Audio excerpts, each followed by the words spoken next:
Welcome to the mathacademy.net channel. And welcome to our series on postmodern deconstruction. My name is Bo. Today we address the question, pre-calculus is hard, or is it? And welcome to our guest, Alan, who uses postmodern deconstruction in his work. Thank you, Bo. Alan, what does deconstruction mean to you? Well, Bo, to me, deconstruction means what it says, destruction and reconstruction. It is the method that is used by postmodern skeptical thinking that dates back to the ancient Greek sophists. The sophists warned against patronization that is hidden in choices that are presented as nature. So to deconstruct means to unmask false nature by finding hidden alternatives to choices presented as nature. And what does postmodern mean to you? It seems to me that we must distinguish between postmodernism and postmodernity. Postmodernism is what we do with our head, that is, how we think about the world. And postmodernity is what we do with our hands, that is, how we act in the world. To simplify, postmodernism is skepticism towards traditions, hiding patronization by presenting its choices as nature. And postmodernity is the society that is created by IT, information technology. Thank you, Alan. Do you have a short answer to today's question? To me, the short answer to the question, pre-calculus is hard, or is it, is that pre-calculus is not hard by nature, but by choice. Pre-calculus is made difficult by its missing link to the root of mathematics, the natural fact, many. So, Alan, what is the root of pre-calculus? Well, Bo, to deal with many, we total. Some totals are constant, some change. Some changes are constant, some change. Pre-calculus is about constant change. Calculus is about changing change. And statistics is about unpredictable change. Alan, do you have a short answer to how to make pre-calculus easy? Yes, Bo, I have 3 stories about formulas, how they predict, how they change to equations and functions, and how they model real-world problems. First, we look at the 2 natural examples of constant change. When saving at home, the changed number is constant, and adding a number I to b, x times gives the number y equals b plus I times x. When saving in a bank, the change percent is constant, and so is the change multiplier, since adding 5% to b means multiplying b with 105%. And multiplying b with I, x times, produces the number y equals b multiplied with I to the power of x. This gives the 2 basic formulas for constant change. And what will be your second step? Now we look at formulas with 1 or 2 unknown numbers, also called equations and functions. Equations we solve by reversed calculation, that is, we isolate the unknown number by moving the known numbers to the opposite side with opposite sign. Functions we graph by setting up tables for related values of the 2 unknowns, x and y.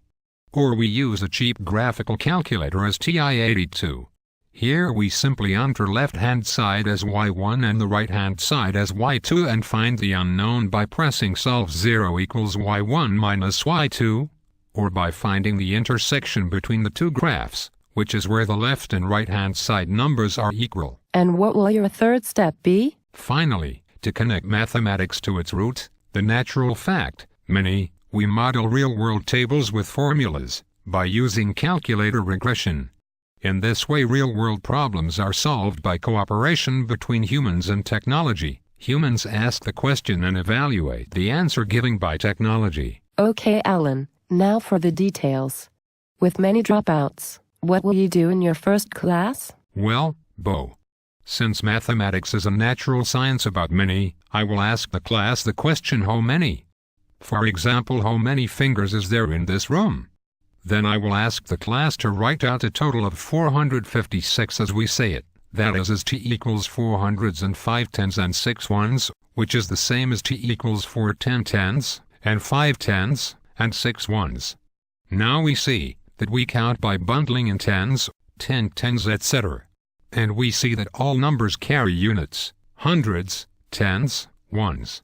Also we see that a number is really a formula that is called a polynomial, being a foreign word for many terms. A polynomial shows that there are 4 different ways to unite numbers: by multiplication, as 5 times 10, by power, as 10 to the power of 2, and by addition, which normally is written as 4 plus 5. But here the units are different, and this transforms the hundreds and the tens into rectangular blocks that cannot be added on top but must be added next to each other. And adding next to is in fact integration. So there are only 4 ways to unite numbers? Precisely. There are 4 ways to unite numbers, since there are 4 kinds of numbers in the world: constant and changing unit and per numbers.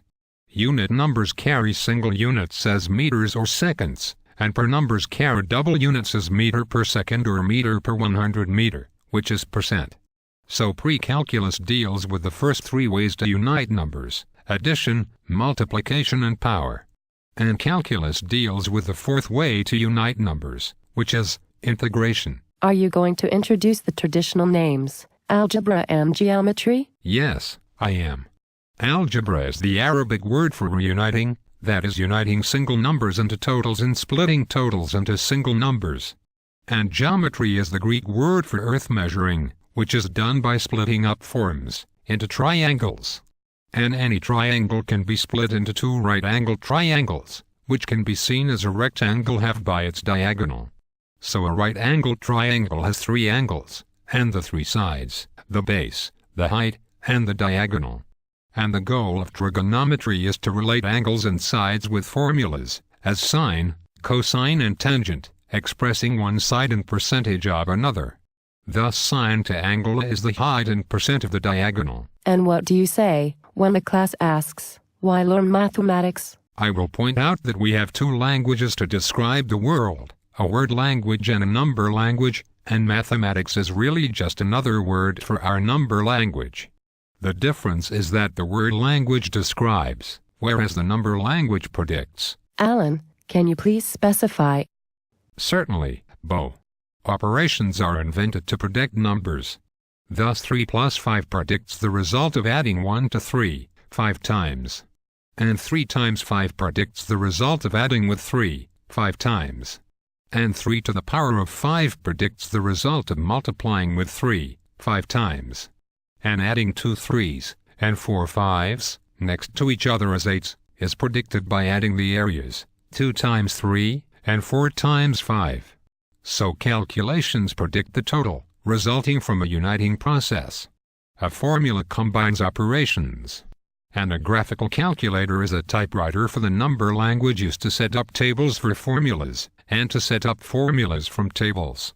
Thus mathematical formulas are useful, because formulas predict. So students only learn to solve equations on a calculator? Not exactly.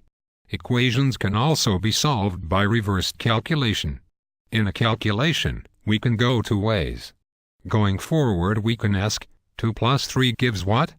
Going backwards we ask, 2 plus what gives 5, which we write as the equation 2 plus x gives 5. Instead of trying out alternatives we can predict the result by inventing an inverse operation to addition, called subtraction or minus. This allows the answer to be predicted by the calculation, 5 minus 2. So by definition, 5 minus 2 is the number, x, that added to 2, gives 5. Thus an equation is just another word for reversed calculation. And since the equation 2 plus x gives 5 is solved by the number x equal 5 minus 2, we see that solving an equation means isolating the unknown by moving numbers to the opposite side with the opposite sign. Does the opposite side and sign method also apply to the other operations? Indeed it does, Bo. Since 6 divided by 2 is defined as the number x that multiplied with 2 gives 6, we see that the equation 2 times x equals 6 again is solved by moving the number 2 to the opposite side, with opposite sign, that is, by x equals 6 divided by 2. Likewise, the equation x to the power of 3 gives 8 is solved by moving the exponent 3 to the opposite side as the third root. And the equation 2 to which power will give 8 is solved by moving the base 2 to the opposite side, as the 2-based logarithm. Finally, the last of the 4 basic operations, integration, is moved to the opposite side, as its opposite operation, differentiation. Again we see that calculations predict numbers. There is even a hymn to equations. A hymn. Equations are the best we know. They're solved by isolation. But first the brackets must be placed. Around multiplication, we change the sign and take away. And only x itself will stay. We just keep on moving, we never give up. So feed us equations, we don't want to stop. Very nice, Alan. So equations can be solved both manually and by using a calculator. Yes, Bo. And to report the work, we can use a formula table, that is, a 2 times 2 table, where the first column is for the numbers, with the unknown number above the line, and the known numbers below. The second column is for the calculations, with the predicting formula above the line, being transformed to an equation, by inserting the known numbers below the line. Now the equation can be solved. We can use our head and move the known numbers to the opposite side, with opposite sign. Or we can use algebra to solve the equation 0 equals y1 minus y2. Or we can use geometry to identify intersection points. To check if the solution is correct, a test is performed inserting the numbers to see if the left-hand side number is equal to the right-hand side number. So now the class can use formulas for modeling? Yes. Mathematical modeling has 4 steps. First, humans ask a question to a table. Then technology uses regression to transform the table to a formula. Now technology provides the answer. And finally humans translate the answer back to the real world to be evaluated. To exemplify, if we have $10 after 4 days and $16 after 9 days, then what do we have after 12 days, and when do we have $30, assuming that the change will be constant in number, or in percent. But with different formulas, how does the calculator know which to choose? Humans must make the choice between the different change formulas. A 2-line table only has 1 change, so as regression formula, you can choose between constant change number and constant change percent. In a 3-line table there are 2 changes. So here we can use a polynomial of degree 2, that is graphed as a bending line, called a parabola, having a turning point, that can be found by technology. Likewise, a 4-line table can be modeled by a degree 3 polynomial, having a double parabola as graph, that might have 2 turning points. Alan, can you give examples? Certainly, Bo. The project, Food versus Population, looks at a warning, given by Malthus, if population changes in a linear way, and food changes in an exponential way, hunger will eventually occur. A 2-line table is set up with assumed food and population levels in 1900 and 1990. Now regression produces formulas for the food and population levels. This model predicts hunger to occur 123 years after 1850, that is, from 1973. I guess all tables are 2-line tables at the pre-calculus level. Not necessarily. The project, fundraising, finds the revenue, assuming that all students will accept a free ticket, that 100 students will buy a $20 ticket, and that no one will buy a $40 ticket. From this 3-line table the demand is modeled by a degree 2 polynomial y1. The revenue formula is the product of the price and the demand. Graphical method shows that the maximum revenue will be $2,688 at a ticket price of $12. So you will also give an introduction to calculus? I will, by using many line tables. In the project Driving with Peter, his velocity is measured 5 times. A 5-line table can be modeled by a degree 4 polynomial, which is graphed as a triple parabola, with 3 potential turning points. This model can answer many questions, as for example, when was Peter accelerating? And what distance did Peter travel in a given time interval? Graphical methods shows that a minimum speed is attained after 14.2 seconds, and that Peter traveled 115 meters from the 10th to the 15th second. So calculus is about finding turning points. Geometrically, yes. Algebraically, calculus is about adding per numbers. Calculus occurs first time in grade 1 when adding 2 totals that are counted, not in tens, but in icons less than 10. Thus, if we want to add 1/4 and 2 3s, we can do it in two different ways. We can add them on top. Then the units must be the same, so we recount the 2 3s to 1.24s. Thus the total is 2.24s. Changing units by recounting is the root of proportionality. Or, we can add them next to each other, as 1.37s. And adding next to each other as geometrical stacks or blocks is in fact integration. But adding blocks and adding per numbers, is that the same? As a matter of fact, it is, since per numbers must be transformed to blocks before adding them next to each other. Thus, to add 2 kilograms at $3 per kilograms and 4 kilograms at $5 per kilograms, we can add the unit numbers to 6 kilograms. But we cannot directly add the per numbers. To add the per numbers, we transform them to unit numbers by multiplication. This gives the area under the per number graph. Thus the 6 kilograms cost 2 times $3 plus 4 times $5, which is $26. So the total per number is $26 per 6 kilograms. This shows that per numbers are added by their areas, that is, by integration. Here the per number was piecewise constant, jumping from $3 per kilograms to $5 per kilograms. However, the same procedure applies if the per number is locally constant, continuously changing from one to another. Alan, I see that in 2001 you wrote an article called Qualitative and Quantitative Literature Has 3 Genres: Fact, Fiction and Fiddle.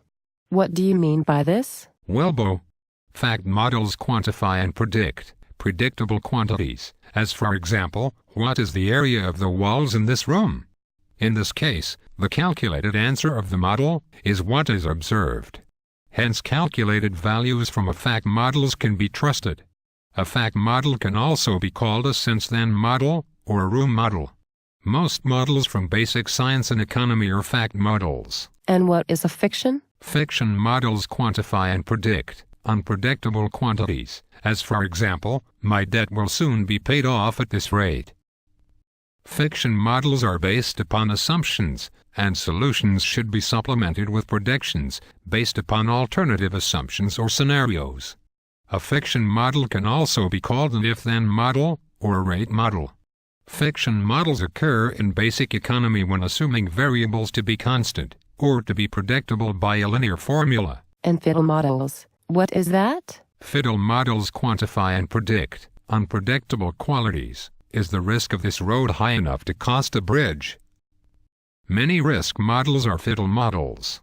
The basic risk model says, risk equals consequence times probability. Statistics can provide probabilities for casualties, but if casualties are quantified, it is much cheaper to stay in a cemetery than in a hospital, pointing to the solution no bridge. Fiddle models should be rejected, asking for a word description instead of a number description. Thank you, Alan, for sharing with us your view on the question, pre-calculus is hard, or is it? Next time at the mathacademy.net channel we will look at deconstruction of calculus. Again we will ask, calculus is hard, or is it?